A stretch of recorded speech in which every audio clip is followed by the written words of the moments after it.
আসসালামু আলাইকুম everyone, welcome to my YouTube channel চাঁদপুরের কন্যা মায়াবতী। যে যেখান থেকে দেখছেন আশা করি ভালো আছেন। আলহামদুলিল্লাহ আমিও ভালো আছি। তো আমার হাজব্যান্ড বাজারগুলো নিয়ে আসছে, আমি এখন বাজারগুলো গুছিয়ে তারপর আবার চলে যাব ব্রেকফাস্ট বানানোর জন্য। আজকে সকালবেলা বাচ্চাদের জন্য ব্রেকফাস্টের জন্য করতেছি ব্রেড দিয়ে ডিম দিয়ে। এই ইয়েটা আমার বাচ্চারা অনেক পছন্দ করে। যদিও আমার হাজব্যান্ড সকালবেলায় তেল জাতীয় কোনো খাবার খেতে পছন্দ করে না, তারপরও বাচ্চারা তো পছন্দ করে। আর হঠাৎ হঠাৎ খেতে ভালোই লাগে, সব সময় তো একই ধরনের নাস্তা খেতে ভালো লাগে না। বাচ্চার পছন্দ আর হাজব্যান্ডের পছন্দ, এদের পছন্দে বিয়ের পরে পছন্দ হয়ে যায়, নিজের আর কোনো পছন্দ থাকে না। এরা কি পছন্দ করলো না পছন্দ করলো, একটা গৃহিণীর কাজ হলো সেই দিকে নজর রাখা, নিজের পছন্দের কোনো দামই থাকলো না আর। তারপর নাস্তা খাওয়ার পর চলে আসলাম দুপুরে রান্না করার জন্য। আজকে দুপুরে রান্না করতেছি গরুর মাংস দিয়ে লাউ দিয়ে।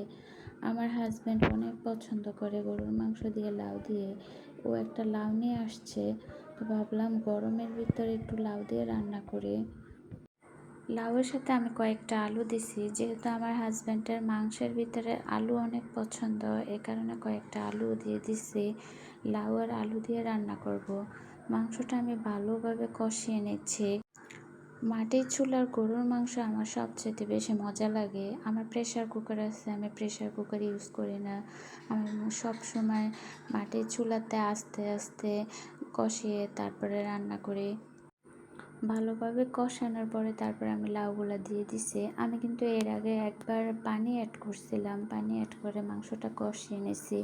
এতে করে গরুর মাংসটা আমার তাড়াতাড়ি সিদ্ধ হয়ে যাবে। আর গরুর মাংস যদি অল্প সিদ্ধ হয় তাহলে আমি খেতে পারি না। তো একদিক দিয়ে মাংসটা হচ্ছে আর আরেক দিক দিয়ে আবার আমি এই যে ভাজিটা করে নিচ্ছি। আলু, গাজর আর বরবটি দিয়ে আজকে আমি ভাজি করতেছি। ভাজিটা অনেক মজা হয়েছে। একটা রান্না করার পরে যদি হাজব্যান্ড আর বাচ্চারা খেয়ে বলে যে না অনেক পছন্দ হয়েছে, ভালো হয়েছে, তাহলে সেখানেই সার্থকতাটা থাকে। এত কষ্ট করার পরে যখন রান্না করি তখন যদি হয় যে মজা লাগছে, কষ্ট করলে কষ্টটা আর কষ্ট থাকে না। তো এই তো আমার রান্না শেষ। আমি এখন গরম চুলায় গরুর মাংসটা এমনি ঢেকে রেখে দিব। তারপরে এই যে দেখেন আমার কি বলে যে একদম অদক্ষ হাতে আমার চুলাটা আমি নষ্ট করে ফেলছিলাম, লেপতে গিয়ে। তো আজকে আমার এক খালা চুলাটা আমার লেপে দিচ্ছে।